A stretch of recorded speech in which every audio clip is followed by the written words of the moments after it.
Le dragage est une opération qui consiste à retirer à l'aide d'une drague des matériaux ou sédiments tels que le sable ou limon qui se sont accumulés au fond d'une rivière, d'un fleuve ou d'un lac. L'opération en cours d'exécution à Moussaka depuis 2006 par la drague Tingiti de voie navigable est bel et bien le remblayage, car le sable dragué n'est pas rejeté dans l'eau, mais mis à terre.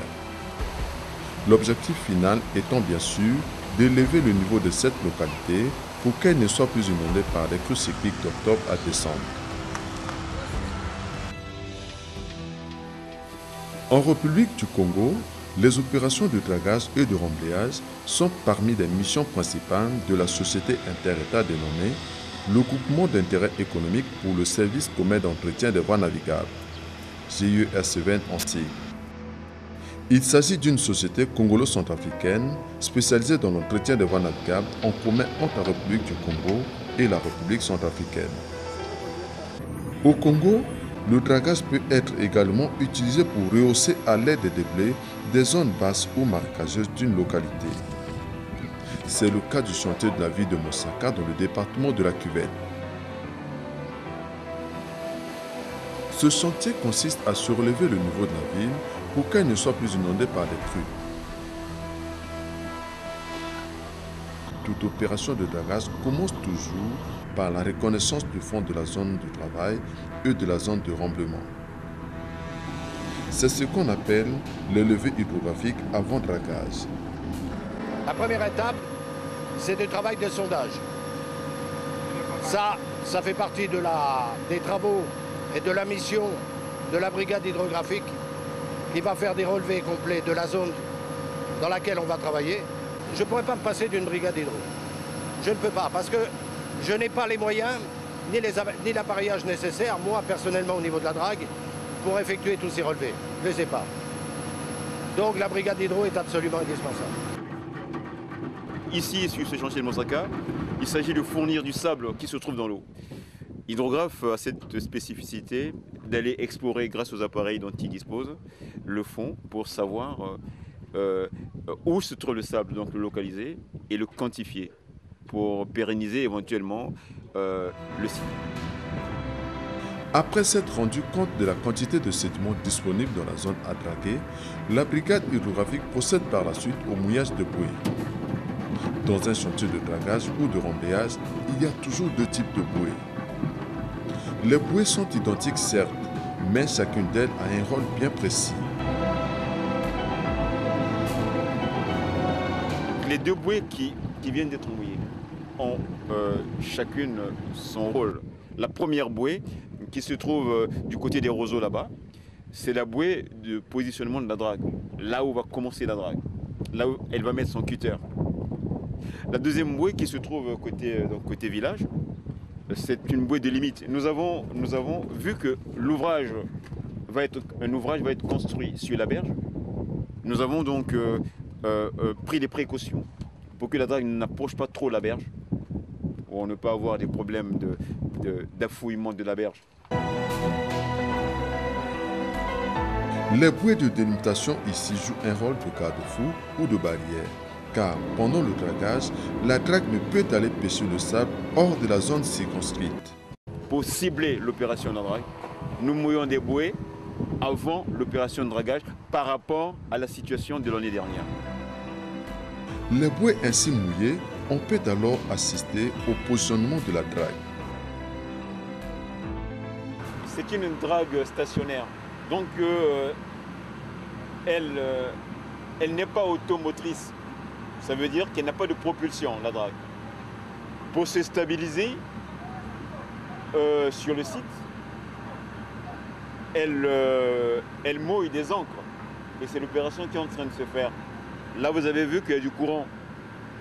La drague, pour être stable, a besoin d'ancrage.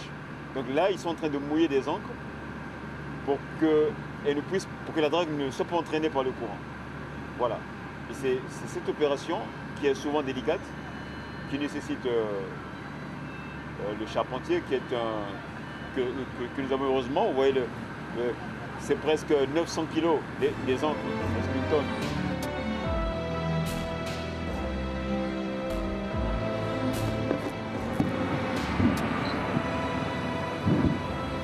première bouée, on en a parlé.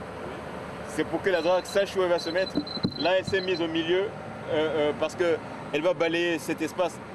La bouée qu'on a mise avant a permis à la drague d'arriver là.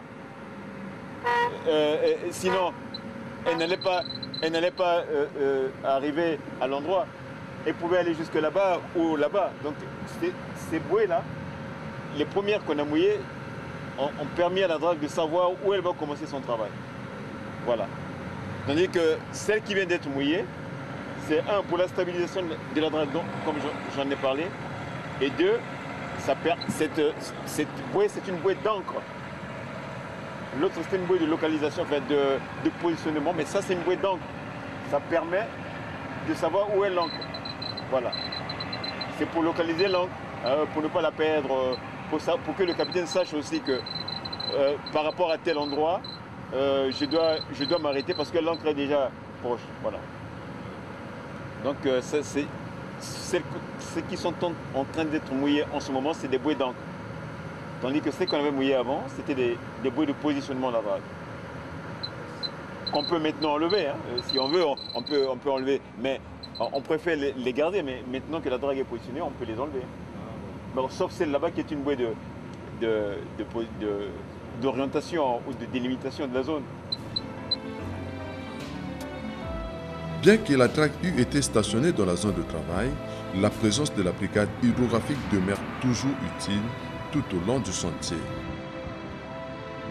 Nous devons contrôler chaque fois la progression de la drague, déjà pour préserver cette limite que nous nous sommes fixés, où il y a la barrière naturelle. Donc il y aura l'intervention de l'hydrographie pour édifier la drague sur son cheminement, pour qu'elle s'arrête à une distance, on va dire, respectable par rapport à la rive.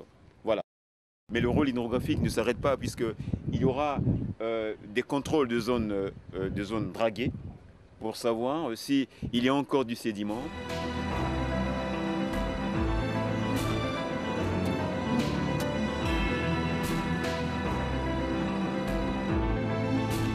La mission hydrographique va rester le long du chantier pour rendre plus opérationnel le travail de la drague, pour que la drague sache si effectivement la zone d'intervention est fournie ou pas en sable et dans quelle mesure. Dans toutes les opérations, qu'il s'agisse du dragage ou du remblayage, la drague est toujours positionnée dans le sens contraire du courant d'eau. Bon, il faut savoir qu'en dragage, on travaille de l'aval vers l'amont. Donc on est toujours face au courant. Pourquoi? Parce que c'est un problème de maintenue de drague. La drague est maintenue par 4 ancres. Il est bien évident que si on travaillait avec l'arrière du bateau, avec le courant, on aurait des problèmes. Donc les dragues travaillent toujours dans cette position. On peut travailler latéralement, c'est déjà un peu plus compliqué. Mais la position optimum, c'est toujours face au courant. Et toujours de l'aval vers l'amont. Et pour que la drague ne soit pas mise à la dérive par le courant d'eau, elle est stabilisée dans la zone de travail grâce aux pieux et ancres de stabilisation.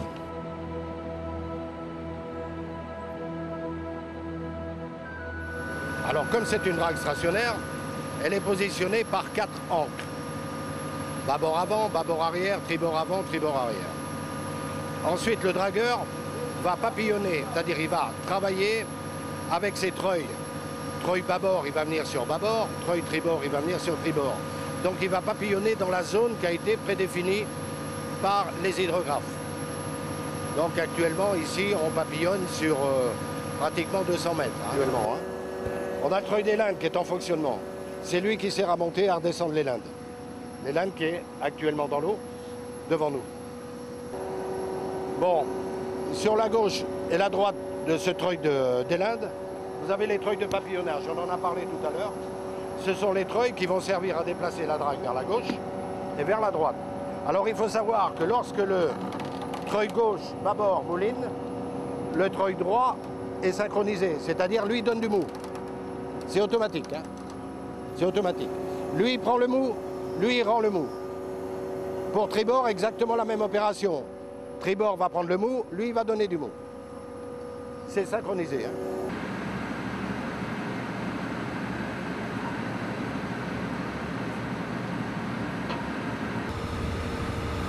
Les flotteurs se noient. Ah, ça remonte. Alors, le sable est à passer. Le sable est en train de passer dedans.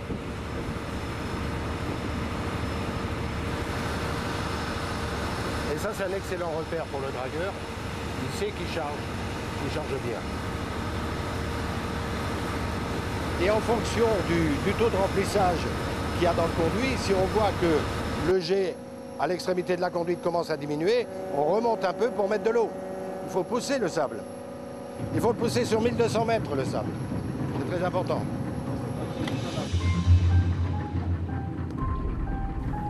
La drague elle-même aussi dispose de 2 treuils et de 2 bras hydrauliques qui lui permettent de mouiller en toute autonomie des ancres de stabilisation à courte portée. Mais le plus souvent, elles sont mouillées sur une longue distance grâce à la crue hydraulique placée sur le bateau de servitude Gilles Charpentier. Les autres treuils que vous voyez, le bâbord et le tribord extrême, là, ça c'est pour la manœuvre des mâts de charge, c'est-à-dire pour pouvoir positionner les ancres dans la mesure où on peut les positionner à proximité de la drague. Si on doit les positionner plus loin, c'est le charpentier, le bateau de servitude qui va faire le travail.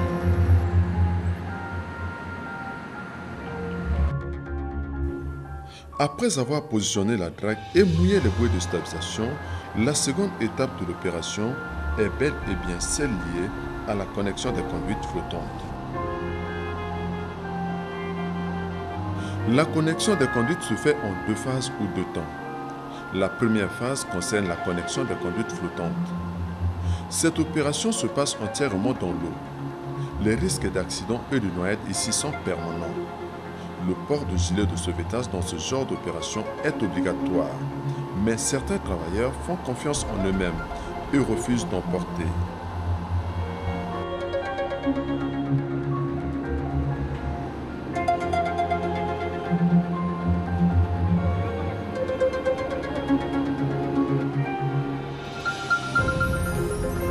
Ici, en plus du savoir-faire, savoir nager est la condition sine qua non d'être recruté.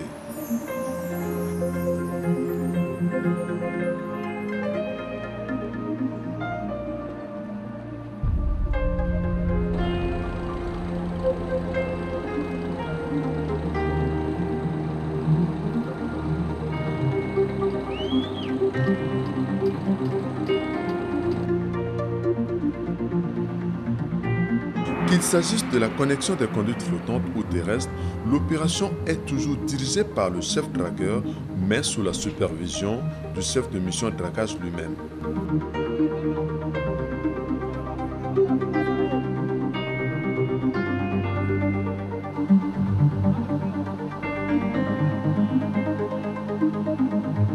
Au cours de cette opération, le chef dragueur n'est pas seulement le patron de la timonerie, mais beaucoup plus un homme de terrain, toujours dans l'eau pour mieux diriger les équipes commises à la besogne.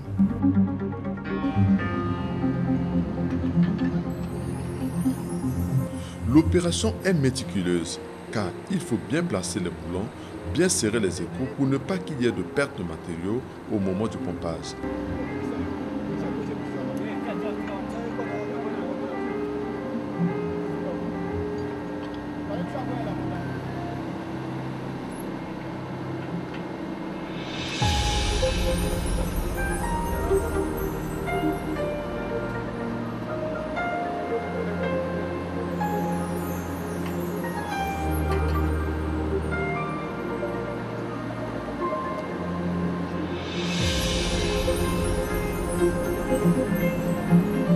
Ce n'est qu'après avoir accouplé les conduites flottantes que les équipes pourront en fait entamer la connexion des conduites terrestres.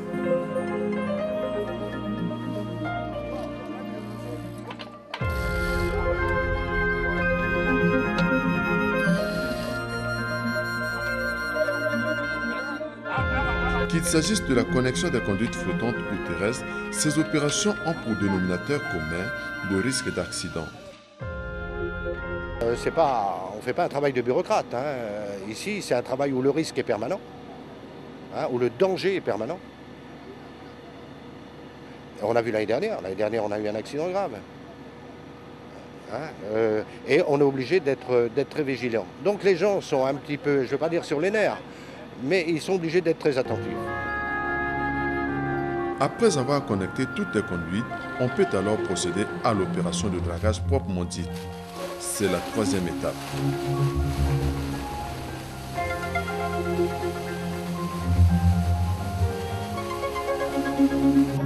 L'acteur principal de ces opérations reste le chef dragueur, mais toujours sous la supervision du chef de mission dragage.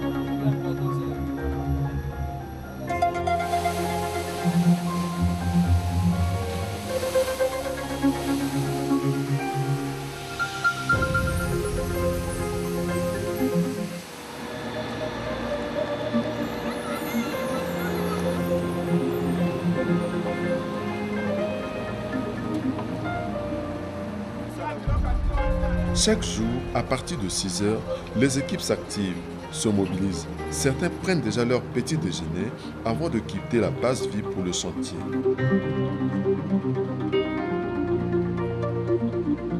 C'est le travail de routine qui va durer près de 10 mois.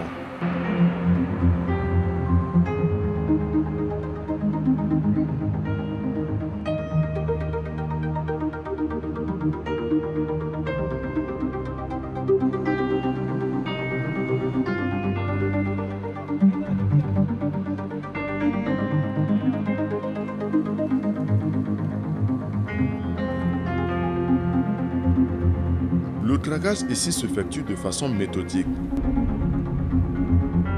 L'année dernière, nous avons clos le chantier et là, nous reprenons là où nous avions terminé l'année dernière. Donc, on ne laisse aucun vide derrière nous. Il n'y a pas de vide. Donc, nous progressons, je me répète, nous progressons maintenant vers le nord à partir du travail de l'année dernière. L'année dernière, on a positionné pratiquement 400 000 mètres cubes. Je dis bien 400 000, parce que des gens confondent 400 et 400 000, ce qui est quand même assez considérable. C'est assez considérable. Et cette année, notre objectif est d'en mettre autant, voire plus. Le sable et l'eau captée par la drague arrivent dans la zone de remblayage grâce à une combinaison technique et mécanique qui peut paraître complexe aux yeux des profanes. Le sable et l'eau aspirés par la pompe viennent donc à la pompe qui, elle, rejette ce sable par l'intermédiaire du conduit que vous voyez là. Tout ce conduit-là. Actuellement, le sable et l'eau passent par là.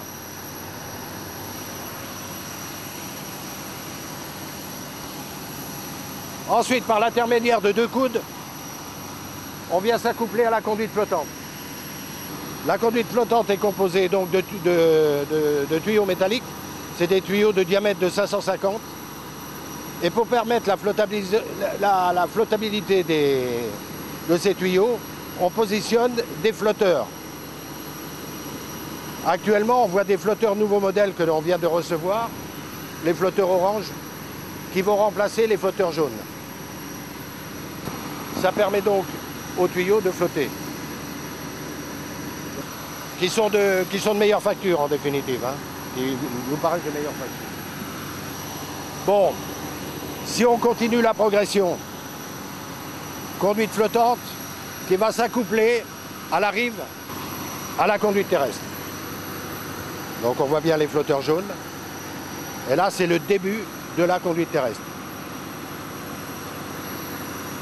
qui va jusque notre lieu de travail. Bien sûr, la conduite terrestre, elle est modulable et c'est à nous à positionner les tuyaux pour effectuer le remblai. Pendant le dragage, les pieux et ancres de stabilisation mouillés lors du positionnement de la drague ne servent pas qu'à stabiliser la drague dans la zone de travail. Ils permettent également à la drague de papillonner dans tous les sens. Comme la drague n'est pas automotrice, les avancées se font par le pieu marcheur qui est situé à l'arrière et qui va permettre à la drague, par un système de pieux et un système de vérin, de faire avancer la drague sur environ 7 mètres, 7-8 mètres, 7-8 mètres, 10 mètres maximum. Donc de ce côté-là, elle est indépendante.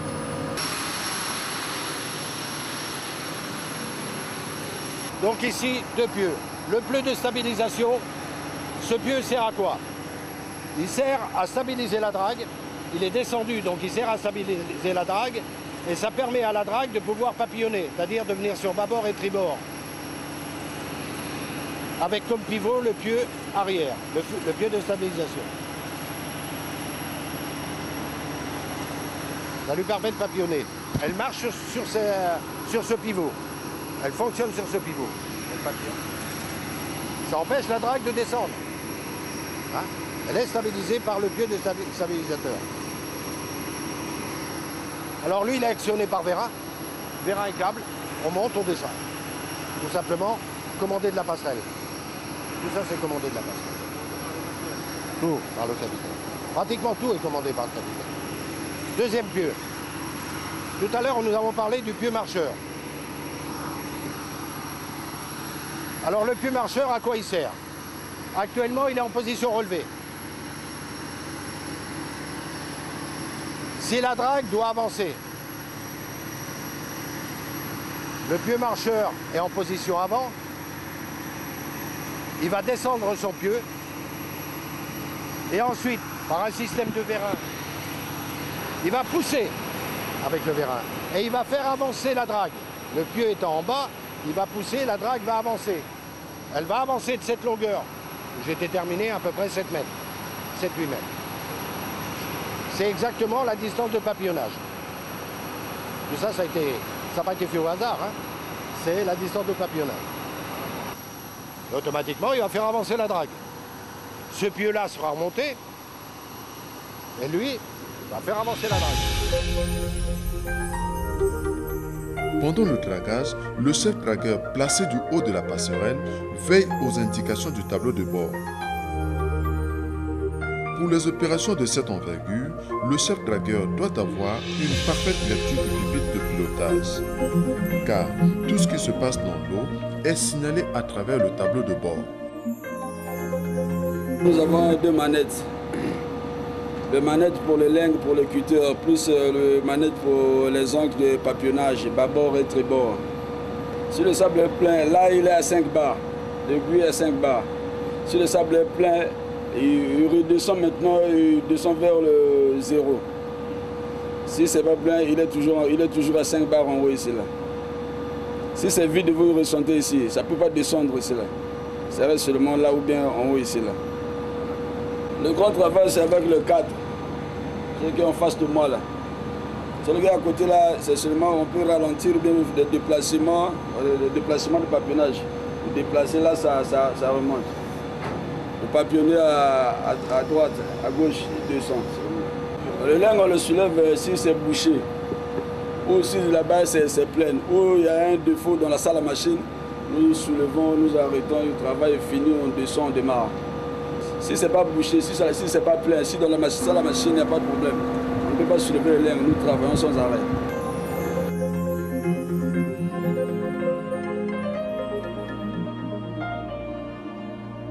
Pour le cas du chantier de Moussaka, l'opération s'effectue dans 3 sites différents.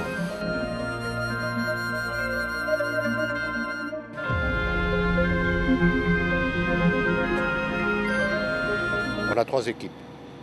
Donc l'équipe dragage sur la drague, donc qui est responsable de la drague, de la conduite flottante.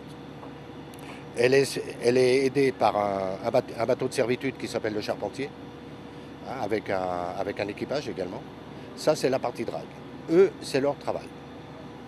Ensuite, on a une équipe terrestre. L'équipe terrestre qui, elle, qu'est-ce qu'elle va faire? Elle va accoupler les tuyaux au fur et à mesure de l'avancée du chantier. Et bien sûr, avec surveillance, par radio, en relation avec la drague.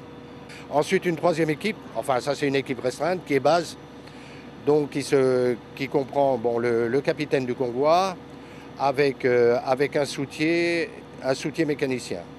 Alors ces gens-là sont là pour surveiller la base, c'est-à-dire le groupe électrogène, la sécurité de la base. Chantier, position.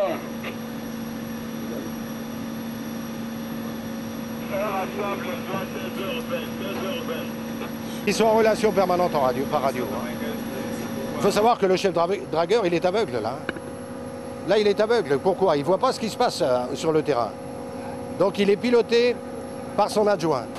Hollandier, pression normale, stable, 5 sur 5. De même, le déplacement d'un site à un autre se fait soit à pied, soit par moyen nautique.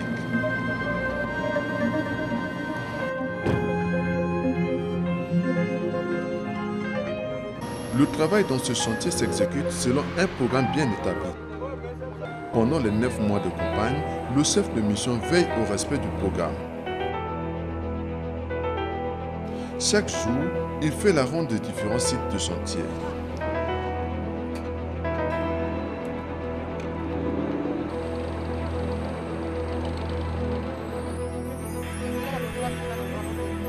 Bon, alors le travail du chef de mission, il est responsable.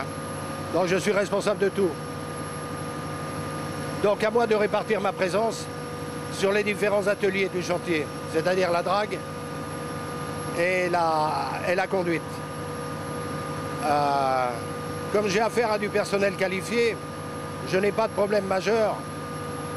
On a des communications radio qui nous permettent d'être en contact avec l'ensemble des personnels. Et mon travail, eh bien, mes horaires sont exactement les mêmes que les horaires du personnel. Et le dimanche, eh bien, ma foi, les dimanches, c'est les travaux de paperasserie. Hein, c'est qu'il faut assumer. Hein, ça, c'est le travail du chef de mission. Il y a des papiers à faire. Mais autrement, non, c'est pas un problème. C'est pas un problème.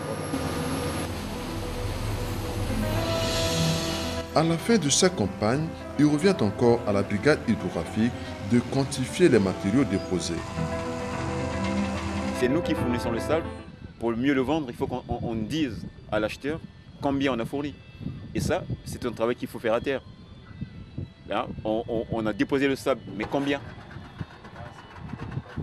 Ça, c'est la topographie maintenant. Naturellement, il y a la mission de contrôle qui devrait faire le travail de vérification de nos cubatures. Mais nous assumons ce que nous faisons parce que le sable que nous sortons de l'eau, pour le vendre, il faut qu'on sache combien on a sorti de l'eau. Et ça se compte à terre.